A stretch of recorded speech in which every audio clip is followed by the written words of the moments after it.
नमस्कार, शाम 7 बजे की खबरों में आपका स्वागत है। मैं हूं दीपक डोभाल। शुरुआत हेडलाइंस के साथ।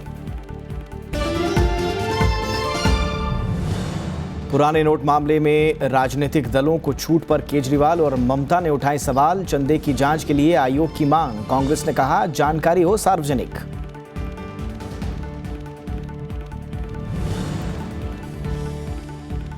पुराने नोटों के बराबर नहीं जारी होंगी नई करेंसी। कैश की किल्लत जल्द खत्म होने का वित्त मंत्री अरुण जेटली ने किया दावा।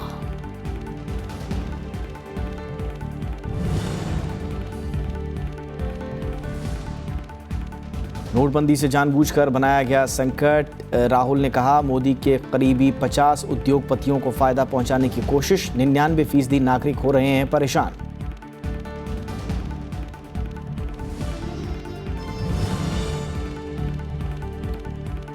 प्रधानमंत्री गरीब कल्याण योजना शुरू। 50% जुर्माना देकर अघोषित आय के खुलासे की सुविधा। 25% रकम 4 साल बैंक में रखना जरूरी।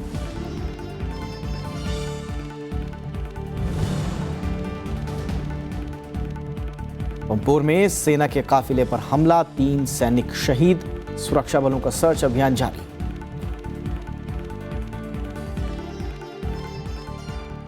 पुराने नोट जमा कराने वाले राजनीतिक दलों को आयकर में छूट पर राजनीतिक दलों की मिलीजुली प्रतिक्रिया आई है। टीएमसी और आम आदमी पार्टी ने फैसले पर सवाल खड़े किए हैं, तो कांग्रेस ने 8 नवंबर से पहले जमा कराए गए चंदे को सार्वजनिक करने की मांग की है। पश्चिम बंगाल की मुख्यमंत्री ममता बनर्जी ने पुराने नोट जमा कराने वाले राजनीतिक दलों को आयकर में छूट पर सवाल खड़े किए हैं। उन्होंने ट्विटर पर लिखा कि नोटबंदी का फैसला सबके लिए है, सबके लिए नियम एक जैसे हैं, फिर आम लोगों और राजनीतिक दलों में फर्क क्यों किया जा रहा है। वहीं कांग्रेस ने सरकार से कहा कि वो 8 नवंबर से पहले राजनीतिक दलों की ओर से जमा कराए गए चंदे की जानकारी सार्वजनिक करे। 8 तारीख से पहले बीजेपी ने कई राज्यों के अंदर बहुत जमीन खरीदी है और कई इनकी स्टेट यूनिट्स ने करोड़ों रुपया बैंक्स में जमा कराया है। वो जानकारी भी एक व्हाइट पेपर के माध्यम से आनी चाहिए। किस राजनीतिक दल ने कितना पैसा 8 तारीख से पहले जमा कराया कैश का। दिल्ली के मुख्यमंत्री अरविंद केजरीवाल ने राजनीतिक दलों के चंदे की जांच के लिए आयोग बनाने की मांग की है। स्वराज अभियान के प्रमुख प्रशांत भूषण ने आरोप लगाया कि सरकार काले धन को सफेद करने के सभी रास्ते खोल रही है। इंडिपेंडेंट कमीशन बनाया जाए जो सारी पॉलिटिकल पार्टीज के पिछले 5 साल के इनका जितने भी बही खाते हैं सबकी जांच करे, जितने उनके सोर्सेज ऑफ फंड्स हैं उनकी सबकी जांच करे। और ये 20,000 रुपए की जो लिमिट लगाई हुई है इन्होंने कि 20,000 से कम जो चंदा देगा उसको उसके सोर्स बताने की जरूरत नहीं है, इसको खत्म किया जाए। सारे काले धन के खिलाफ जितनी संस्थाएं बनी हैं, कानून बने हैं, सबको ध्वस्त करते जा रहे हैं। आपने लोकपाल 3 साल हो गए कानून बने हुए, 3 साल में आपने लोकपाल बनने नहीं दिया। आपने सेंट्रल विजिलेंस कमीशन में 3 में से 2 पोस्ट खाली रखी 1 साल तक। सुप्रीम कोर्ट से जब फटकार लगी तो आपने 2 भ्रष्ट लोगों को वहां बना दिया। एनसीपी ने फैसले का स्वागत करते हुए कहा कि आयकर में छूट के लिए शर्तें भी रखी गई हैं। Conditions attached to the exemption for political party makes it reasonable, because only in certain cases where those conditions are satisfied that the exemption under the Income Tax Act can be claimed by the political parties. राजस्व सचिव हसमुख आधिया ने शुक्रवार को कहा था कि राजनीतिक दल भी 500 और 1000 के पुराने नोट जमा करा सकते हैं। शर्त ये होगी कि नकद में लिया गया व्यक्तिगत चंदा 20,000 रुपए से ज्यादा नहीं होना चाहिए। इसके पूरे दस्तावेज होने चाहिए और इसमें दानदाता की पहचान भी होनी चाहिए। 20,000 से ऊपर का चंदा चेक या डीडी में होना चाहिए। आयकर कानून के तहत राजनीतिक दलों को आय पर टैक्स नहीं देना पड़ता है। अनु दीवान के साथ ब्यूरो रिपोर्ट, राज्यसभा टीवी। और इस बीच सरकार ने कहा है कि राजनीतिक दलों के खातों की जांच के लिए आयकर कानून में पर्याप्त प्रावधान है। केंद्रीय प्रत्यक्ष कर बोर्ड आज बयान जारी कर उसने ये बात कही है। बोर्ड का बयान इन खबरों के बाद आया कि वो राजनीतिक दलों के खातों की जांच नहीं कर सकता। बयान में कहा गया है कि राजनीतिक दलों को अपने खातों का ऑडिट कराना होता है और चंदे की जानकारी चुनाव आयोग को देनी होती है। बीजेपी ने कहा है कि वो हमेशा चुनाव सुधार के पक्षधर रही है। केंद्रीय मंत्री डॉक्टर हर्षवर्धन ने कहा कि अगर चुनाव आयोग राजनीतिक दलों की सहमति से कोई नियम बनाता है तो पार्टी उसे हमेशा से मानती रही है। हमारी पार्टी कोई भी देश में चुनावों के रिफॉर्म की दृष्टि से इलेक्शन कमीशन कुछ भी तय करे उसको फॉलो करने में सबसे आगे रहती है। तो इलेक्शन कमीशन कोई भी नियम कायदा कानून बनाए, हमारी जो पार्टी है, हमारी सरकार है, वो तो उसको पूरी गंभीरता, गहराई, सच्चाई, ईमानदारी और पूरे दम के साथ फॉलो करेगी। वित्त मंत्री अरुण जेटली का मानना है कि नए नोटों के आने की प्रक्रिया जल्द ही पूरी कर ली जाएगी। उन्होंने साफ किया कि जरूरी नहीं कि चलन से बाहर किए गए नोटों के बराबर नए नोट लाए जाएं। नोटबंदी के फैसले का बचाव करते हुए उन्होंने माना कि लंबे वक्त में अर्थव्यवस्था को इससे लाभ पहुंचेगा। सरकार ने संकेत दिए हैं कि बैन की गई करेंसी के बराबर की रकम के नोट दोबारा नहीं छापे जाएंगे।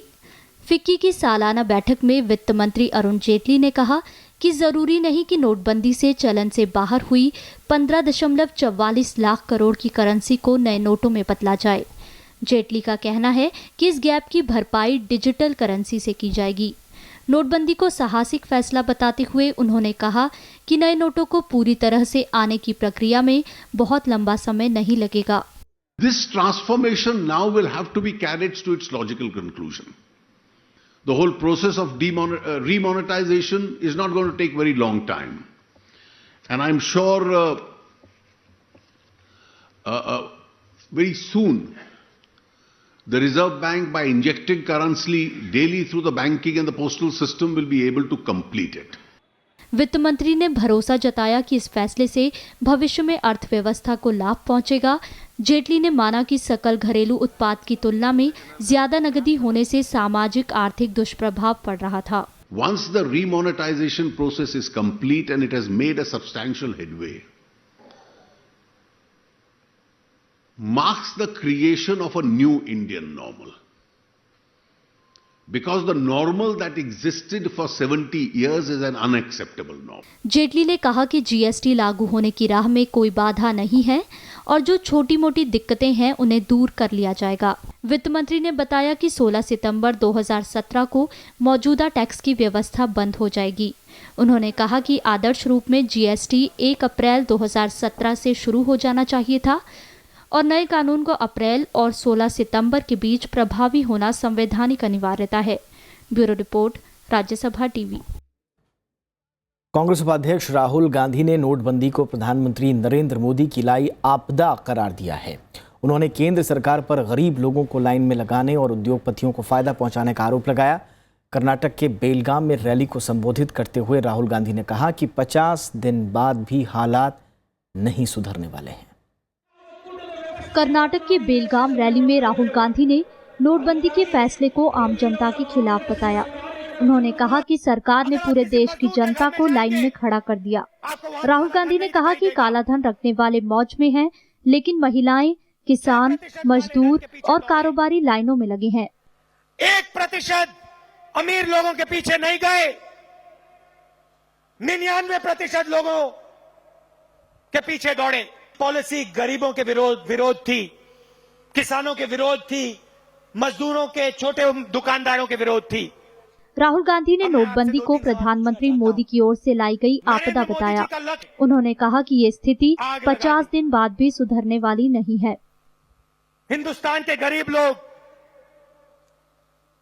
कैश से अपना काम चलाते हैं,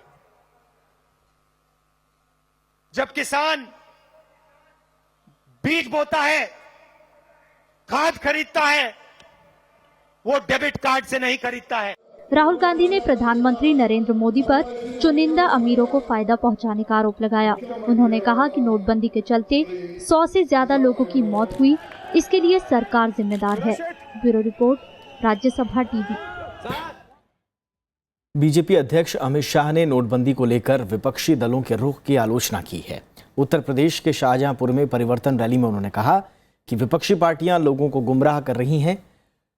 अमित शाह ने कहा कि नोटबंदी का वही विरोध कर रहे हैं जिससे इससे नुकसान हो रहा है जिसको, और जनता परेशानियों के बाद भी सरकार के साथ खड़ी है। बीजेपी अध्यक्ष ने संसद में गतिरोध के लिए विपक्ष को जिम्मेदार बताया।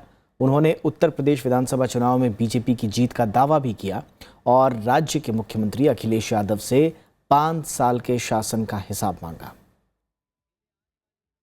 नोटबंदी के फैसले के कारण इस देश में कालाबाजारी करने वाले, आतंकवाद फैलाने वाले, नक्सलवाद फैलाने वाले, फर्जी नोटों का व्यापार करने वाले, ड्रग कारोबारी, सारों के सारों को मोदी जी ने एक ही कलम से दुरुस्त कर दिया। दर्द उन्हीं को है जिनके अरबों खरबों रुपया लूट गया है, रातों रात रद्दी कर दिया गया है।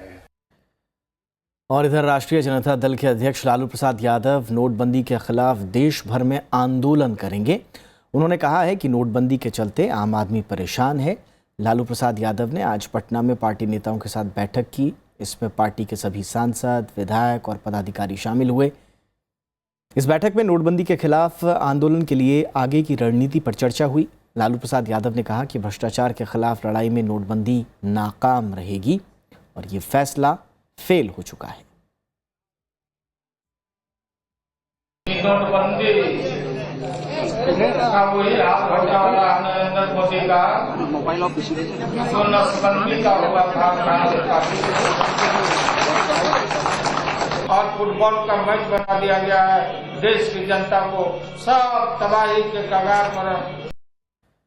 काले धन के खुलासे के लिए प्रधानमंत्री गरीब कल्याण योजना आज से शुरू हो गई है। योजना के तहत 50% जुर्माना देकर अघोषित आय का खुलासा किया जा सकता है। ये योजना 31 मार्च 2017 तक जारी रहेगी। जुर्माने से मिलने वाली रकम का इस्तेमाल गरीबों के कल्याण के लिए होगा। 50% टैक्स और जुर्माने के अलावा मूल रकम का 25% 4 साल के लिए बैंक में ही जमा रहेगा। इस पर ब्याज नहीं मिलेगा। राजस्व सचिव हंसमुख अधिया ने शुक्रवार को इनके नियमों का ऐलान किया। उन्होंने कहा था कि नोटबंदी के बाद जो लोग काले धन का खुलासा करेंगे उन पर न तो मुकदमा चलेगा और न ही नाम सार्वजनिक होंगे। 31 मार्च के बाद पकड़े जाने वालों को करीब 85% जुर्माना और टैक्स देना होगा।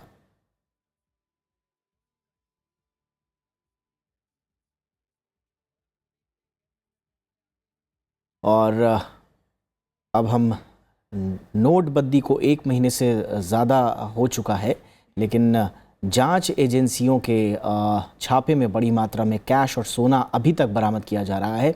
सीबीआई ने अवैध लेन देन को लेकर बेंगलुरु में आज आरबीआई के 2 और अधिकारियों को गिरफ्तार किया। इससे पहले भी इस मामले में आरबीआई के कर्मचारी की गिरफ्तारी हो चुकी है।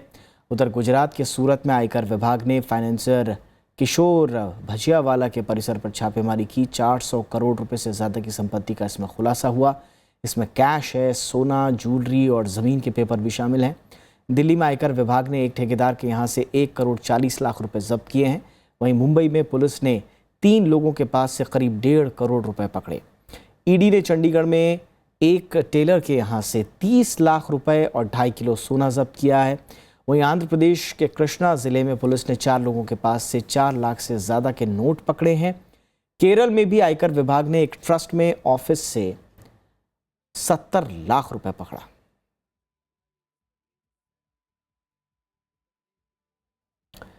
देश के संरक्षित स्मारकों पर कार्ड से भुगतान की सुविधा तेजी से शुरू की जा रही है। ऐसी सुविधा कल से दिल्ली के लाल किला और कुतुब मीनार पर शुरू भी हो चुकी है। संस्कृति मंत्री महेश शर्मा के मुताबिक दूसरे संरक्षित स्मारकों पर भी ये सुविधा शुरू करने का काम जारी है। दरअसल नोटबंदी के बाद सरकार नकद रहित अर्थव्यवस्था को बढ़ाने की कोशिश में है और इसी के तहत स्मारकों पर यह सुविधा शुरू की जा रही है। इससे नकदी की समस्या से भी निजात मिलेगी और हर दिन हजारों लोग इन स्मारकों को देखने आते हैं, उन्हें भी सहूलियत होगी। एक छोटा सा ब्रेक लेते हैं, जल्द हाजिर होंगे।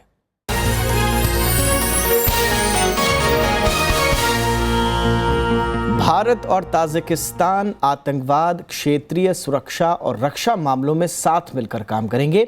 चीन और अफगानिस्तान से घिरे ताजिकिस्तान ने भारत के कारोबारियों को अपने यहाँ निवेश का आमंत्रण भी दिया है। पूर्व सोवियत देश ताजिकिस्तान ने भारत से मानव संसाधन विकास में भी मदद की अपील की है। प्रधानमंत्री नरेंद्र मोदी और ताजिकिस्तान के राष्ट्रपति इमोमली रहमान के बीच शनिवार को शिखर वार्ता में क्षेत्रीय सुरक्षा और आतंकवाद अहम मुद्दे थे।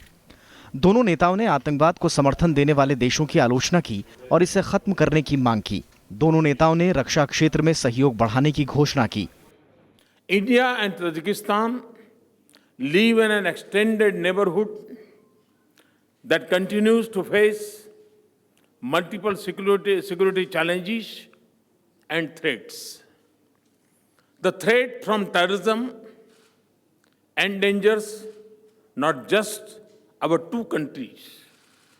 It casts a long shadow of violence and instability over the entire region. We have likewise discussed our bilateral defense and security cooperation. We decided to further strengthen and expand our collaboration in this area. In this context, it has been explicitly noted that terrorism and extremism seriously undermine efforts aimed at maintaining peace, stability and overall development of nations worldwide. दोनों देशों ने व्यापार के क्षेत्र में सहयोग बढ़ाने का अहम फैसला लिया। ताजिकिस्तान के राष्ट्रपति ने भारतीय उद्यमियों को अपने 4 मुक्त व्यापार क्षेत्रों में निवेश करने का न्योता दिया। दोनों देशों ने दोहरे कराधान को रोकने, आतंकवाद के वित्तीय पोषण को रोकने के लिए खुफिया सहयोग, निवेश बढ़ाने और प्रसार भारती और ताजिक रेडियो और टीवी के बीच सहयोग जैसे 4 समझौते किए। President and I agreed on the need to increase the scope and scale of our economic engagement, especially trade and investment traffic. In this context, hydropower, information technology, pharmaceuticals, and healthcare would be areas of priority action. Bharat ने Tajikistan को सैनिक प्रशिक्षण सहित कृषि, स्वास्थ्य और शिक्षा के क्षेत्र में सहयोग का वादा किया। इससे पहले ताजिकिस्तान के राष्ट्रपति का राष्ट्रपति भवन में भव्य स्वागत हुआ।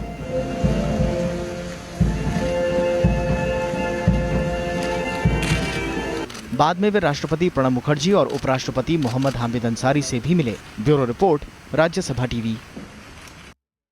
अगस्ता वेस्टलैंड हेलीकॉप्टर मामले में पूर्व वायुसेना अध्यक्ष एसपी त्यागी समेत 3 अभियुक्तों को 30 दिसंबर तक के लिए जेल भेज दिया गया है। पिछली सुनवाई में 3 दिन के लिए आरोपियों की रिमांड बढ़ाई गई थी। सीबीआई ने एसपी त्यागी के अलावा संजीव त्यागी और गौतम खेतान को 9 दिसंबर को दिल्ली से गिरफ्तार किया था। उधर इटली की सर्वोच्च अदालत ने फिनमेकानिका के पूर्व प्रमुख जूजेप्पे ओर्सी की सजा स्थगित कर दी है। मिलान की अपील अदालत ने उन्हें 12 वीवीआईपी हेलीकॉप्टरों की बिक्री के सिलसिले में झूठा हिसाब किताब रखने और भ्रष्टाचार के लिए सजा सुनाई थी। जम्मू कश्मीर में आज हुए आतंकी हमले में सेना के 3 जवान शहीद हो गए हैं। पुलवामा जिले के पंपोर में सेना के काफिले पर आतंकियों ने हमला किया। घात लगाकर किए गए इस हमले में सेना के 3 जवान शहीद हुए। आतंकियों ने उस वक्त सेना के काफिले पर फायरिंग की जब वो जम्मू कश्मीर हाईवे से गुजर रहे थे। इसके बाद सेना की जवाबी फायरिंग के बाद आतंकी भाग निकले। सुरक्षा बलों ने इलाके को घेर लिया और तलाशी अभियान जारी है। शुरुआती जांच में पता चला है कि आतंकवादी मोटरसाइकिल में सवार होकर आए थे। सुप्रीम कोर्ट ने कहा है कि जम्मू कश्मीर राज्य भारतीय संविधान से बाहर नहीं है।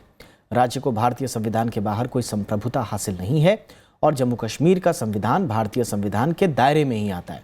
कोर्ट ने कहा कि राज्य के नागरिक सबसे पहले भारत के नागरिक हैं। शीर्ष अदालत ने जम्मू कश्मीर हाईकोर्ट के एक फैसले को पलटते हुए ये टिप्पणी की। दरअसल हाईकोर्ट ने कहा था कि सरफासी कानून राज्य में लागू नहीं हो सकता है। हाईकोर्ट ने कहा था कि संसद की ओर से पारित कानून अगर राज्य के किसी कानून पर असर डालता है तो इसे लागू नहीं किया जा सकता। भारतीय स्टेट बैंक ने इस फैसले को चुनौती दी थी। शीर्ष अदालत ने कहा कि भारतीय संविधान के अनुच्छेद 1 और राज्य के संविधान की धारा 3 से यह साफ होता है कि भारत राज्यों का संघ है और जम्मू कश्मीर भारतीय संघ का अभिन्न हिस्सा है।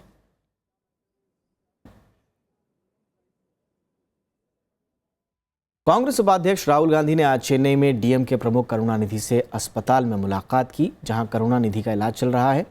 मुलाकात के बाद राहुल ने कहा कि करुणानिधि के स्वास्थ्य में सुधार हो रहा है। 15 दिसंबर को फेफड़े और गले के संक्रमण के बाद डीएमके प्रमुख को अस्पताल में भर्ती कराया गया था।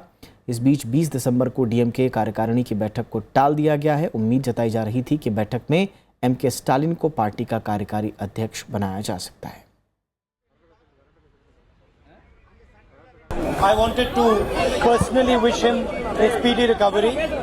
I was very happy to see that he's doing well, and the doctors tell me that he's going to go home pretty soon. So that's good news.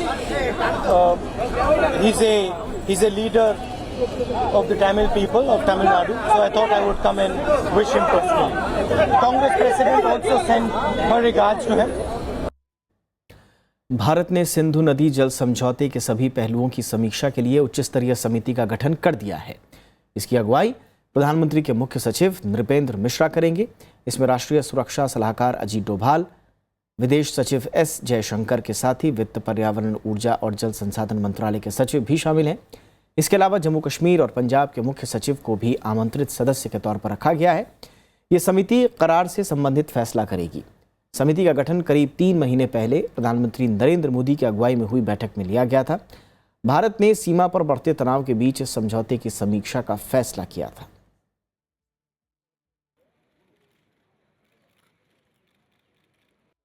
और इस बीच पाकिस्तान ने कहा है कि वो सिंधु नदी जल समझौते में किसी भी प्रकार के बदलाव को स्वीकार नहीं करेगा। प्रधानमंत्री नवाज शरीफ के विशेष सहायक तारिक फातमी ने डॉन न्यूज से कहा कि इस समझौते का ईमानदारी से सम्मान किया जाना चाहिए। सशस्त्र सीमा बल यानी एसएसबी जल्द ही नेपाल भूटान सीमा के लिए अपनी खुफिया विंग बनाएगा। सीमा पर आपराधिक गतिविधियों के मद्देनजर ये फैसला लिया गया है। एसएसबी की महानिदेशक अर्चना रामसुंदरम ने ये जानकारी दी है। उन्होंने बताया कि खुफिया यूनिट बनाने का प्रस्ताव गृह मंत्रालय को भेज दिया गया है। एसएसबी 19 दिसंबर को अपना 53वां स्थापना दिवस मनाने जा रही है। So maybe once we get this intelligence unit sanction on the pattern of BSF, and the Home Department is considering it, and it's, I mean, I'm given to understand it is under the active consideration of MHA.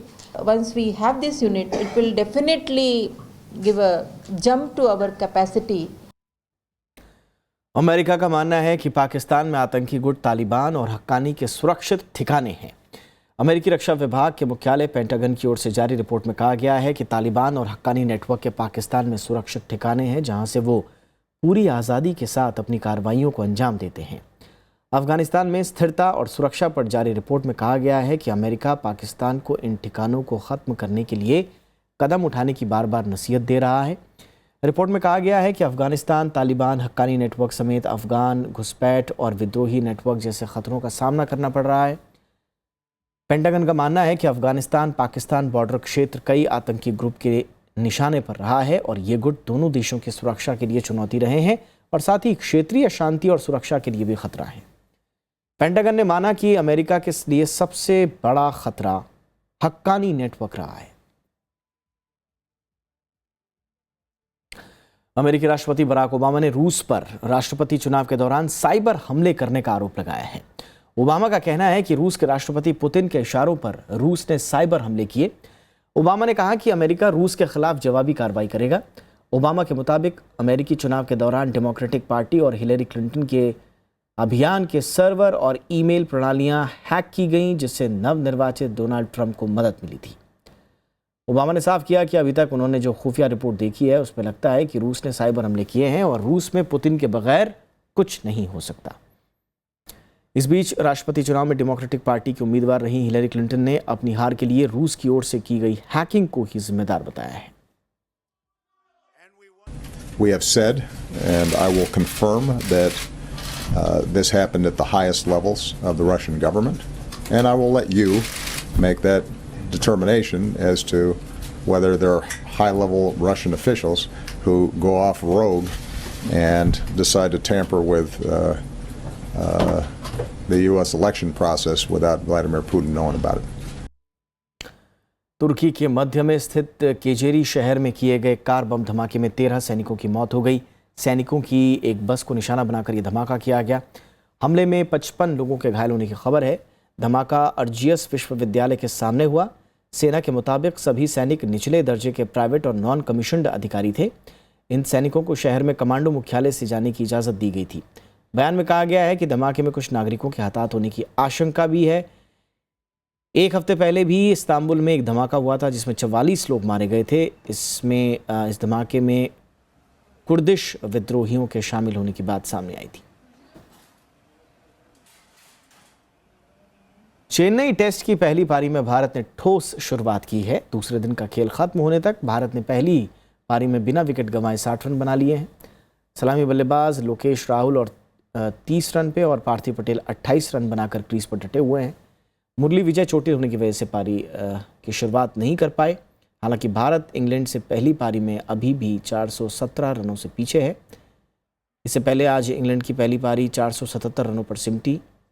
England ने दूसरे दिन अपनी पारी को 284 के score पर आगे बढ़ाया। खेल की शुरुआत में ही अश्विन ने बेन स्टोक्स को पवेलियन की राह दिखा दी। इसके कुछ देर बाद ही बटलर भी आउट हो गए। मोइन अली 146 रन बनाकर आउट हुए। इंग्लैंड के 7 विकेट 321 रन पर गिर गए थे। इसके बाद इंग्लैंड के पुछल्ले बल्लेबाजों ने दमखम दिखाते हुए स्कोर को 477 रनों तक पहुंचाया। रशीद ने 60 रनों का योगदान दिया, जबकि लियाम डॉसन 66 रन बनाकर नाबाद रहे। रविंद्र जडेजा ने 3, ईशांत शर्मा और उमेश यादव ने 2-2 विकेट, वहीं आर अश्विन और अमित मिश्रा को 1-1 विकेट मिला। तो इसी के साथ इस बुलेटिन में इतना ही। नमस्कार।